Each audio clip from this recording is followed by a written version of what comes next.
Sabor upacara Hari Ulang Tahun Koperasi Nasional Indonesia ke-76 tanggal 12 Juli tahun 2023. Siap. Bukan.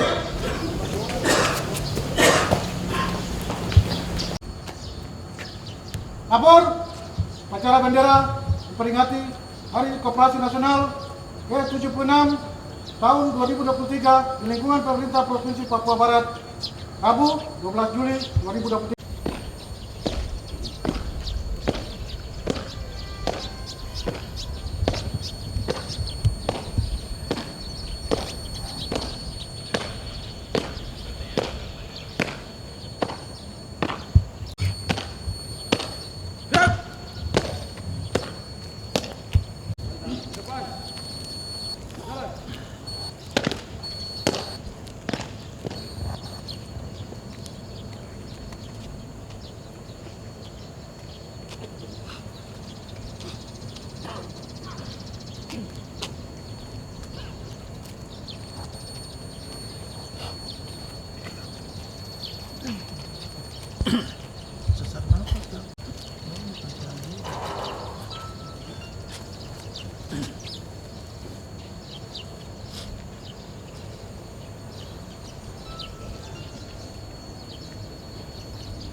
Bendera siap. Pada bendera merah putih. Hormat. Red.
negeri dan lain sebagainya, itu kita akan latihkan juga.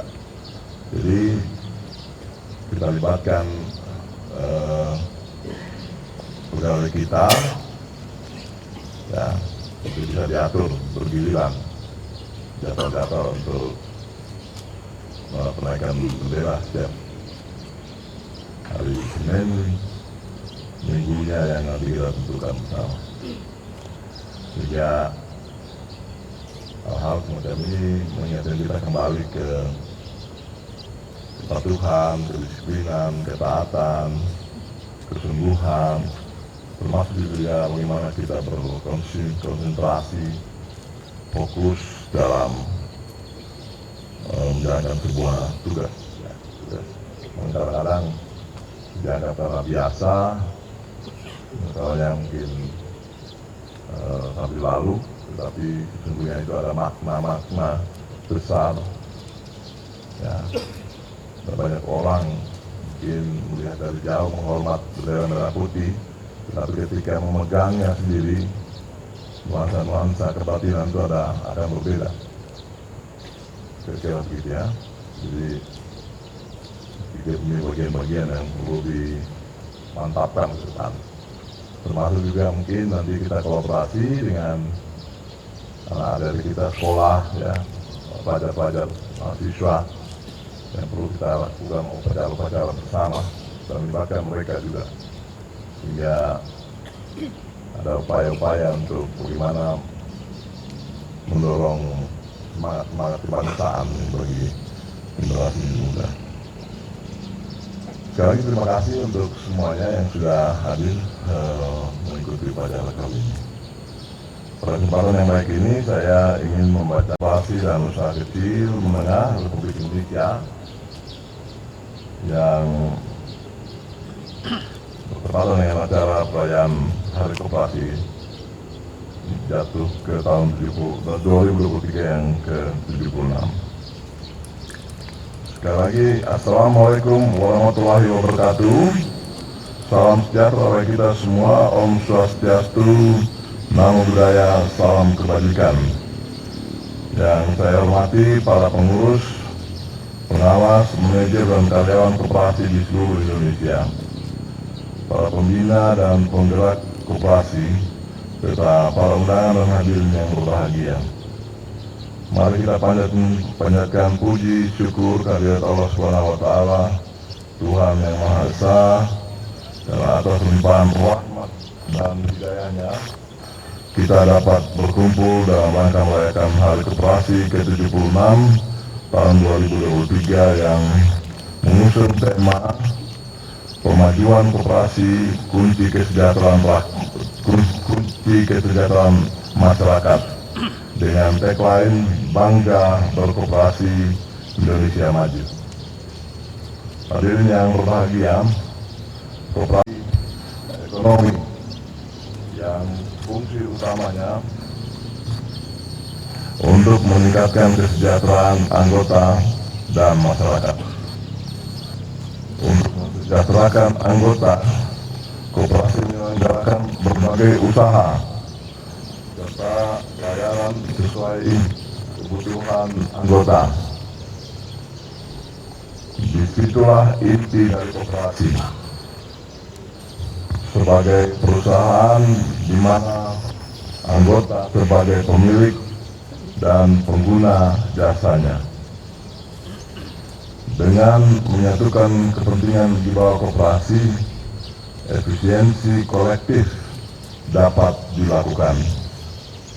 Posisi tawar terhadap pasar dapat ditingkatkan, serta konsolidasi sumber daya untuk berbagai usaha dapat diselenggarakan.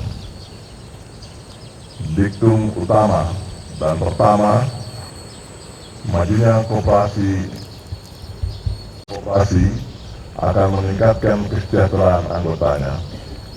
Bila ini tidak terjadi, bukan teorinya yang salah, namun prakteknya yang keliru dan harus diluruskan. Ibarat kendaraan, koperasi seperti bus yang mengangkut banyak orang. Jumlah tersebut menjadi salah satu kekuatan koperasi dengan cara menyatukan kepentingan anggota untuk melakukan pengadaan, produksi, pengolahan, atau pemasaran bersama. Sehingga di negara-negara maju, koperasi anggotanya ribuan, ratusan ribu, bahkan jutaan orang. Mereka menginisiasi betul bahwa kekuatan bersama atau kolektif adalah kunci sukses koperasi. Best practice semacam ini harus kita contoh dan kembangkan di berbagai wilayah Indonesia. Hadirin yang berbahagia, pemerintah saat ini mengembangkan koperasi sektor real guna membangun ekonomi anggota dan masyarakat yang lebih luas.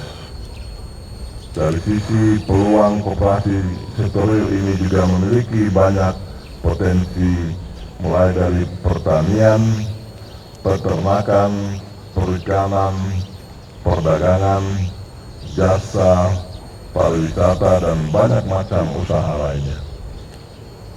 Setiap wilayah, kota dan kabupaten di Indonesia pasti memiliki potensi unggulan. Apakah komoditas, kerajinan, destinasi wilayah, dan lain sebagainya.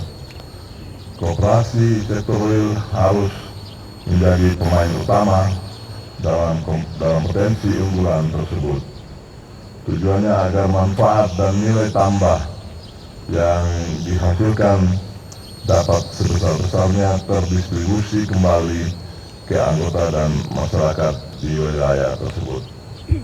Kemenkop UKM tengah mengembangkan pabrik minyak makam merah di beberapa provinsi basis sawit.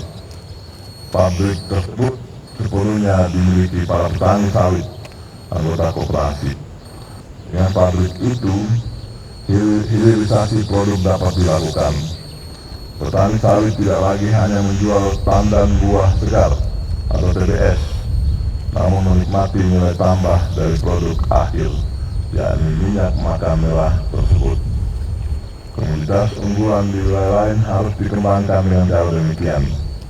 Koperasi bekerja di hulu dan hilir, sehingga nilai tambah tinggi dan manfaat ke anggota terus meningkat. Hadirin yang berbahagia, salah satu potensi lain yang sekarang terbuka bagi koperasi adalah usaha di sektor jasa keuangan.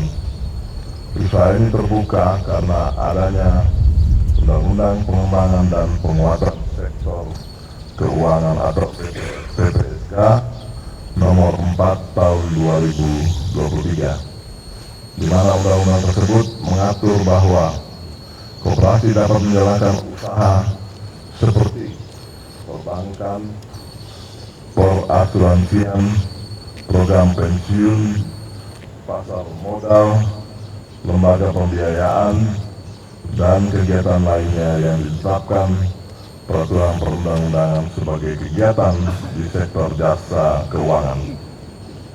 Koperasi di sektor jasa keuangan ini bersifat open loop, artinya dapat melayani masyarakat luas. Perizinan, pengaturan, dan pengawasan koperasi di sektor jasa keuangan tersebut sepenuhnya dilakukan oleh Otoritas Jasa Keuangan atau OJK. Hal tersebut dapat menjadi ruang bermain baru bagi koperasi dengan catatan patuh terhadap ketentuan perundang-undangan. Berbeda dengan itu, usaha simpan pinjam, perizinan, pengaturan, dan pengawasan tetap di bawah Kemenkop UKM. Saat ini sedang kita tata, perkuat, dan murnikan agar bersifat closed loop, yaitu agar sepenuhnya dari, oleh, dan untuk anggotanya. Penataan tersebut secara sistematik kita masukkan dalam undang-undang perkoperasian yang baru. Hadirin yang berbahagia, untuk memajukan koperasi dibutuhkan landasan hukum yang kuat sebagai pegangan bagi semua pihak, pemerintah, masyarakat, aparat penegak hukum, dan pihak-pihak lainnya. Sehingga saat ini Kemenkop UKM tengah menyusun rancangan undang-undang perkoperasian sebagai pengganti Undang-Undang Nomor 25 Tahun 1992 tentang perkoperasian. Rancangan undang-undang perkoperasian ini dirancang untuk mendorong koperasi lebih adaptif terhadap perubahan dan perkembangan ekonomi, teknologi, sosial, dan budaya secara global. Dengan adanya pembaruan undang-undang perkoperasian ini, kita berharap koperasi mampu menjawab tantangan zaman dan memiliki daya saing dan daya sanding yang besar. Sebagai isu strategis telah dimuat dalam rancangan undang-undang tersebut, seperti pembaharuan ketentuan modal koperasi, lapangan usaha koperasi berdasarkan klasifikasi Baku Lapangan Usaha Indonesia atau KBLI. Ada 1.790 pilihan. Adopsi teknologi digital dalam tata kelola dan usaha modernisasi kelembagaan, pengaturan khusus tentang usaha simpan pinjam, rekognisi koperasi syariah, dan afirmatif kepada koperasi sektor real. Selain itu, yang baru dan mendasar adalah pengaturan tentang pilar-pilar ekosistem koperasi yang melibatkan banyak lembaga pendukung dan profesi penunjang perkoperasian, serta pengaturan tentang sanksi pidana untuk meningkatkan perlindungan terhadap badan hukum koperasi dan anggotanya. Dengan substansi yang kaya dan fundamental tersebut, kami meyakini wajah koperasi Indonesia akan berubah 5-10 tahun mendatang setelah undang-undang tersebut disahkan. Inilah momentum pemajuan koperasi sebagai kunci meningkatkan kesejahteraan masyarakat. Semoga Allah Subhanahu wa Ta'ala, Tuhan yang Maha Esa, meridhoi segala daya dan upaya kita bersama untuk membangun koperasi di seluruh wilayah Nusantara. Amin. Dirgahayu Koperasi Indonesia, bangga berkoperasi, Indonesia maju. Wassalamualaikum warahmatullahi wabarakatuh. Jakarta 12 Juli 2023, Menteri Koperasi dan UKM RI, Teten Mas Duki. Selesai.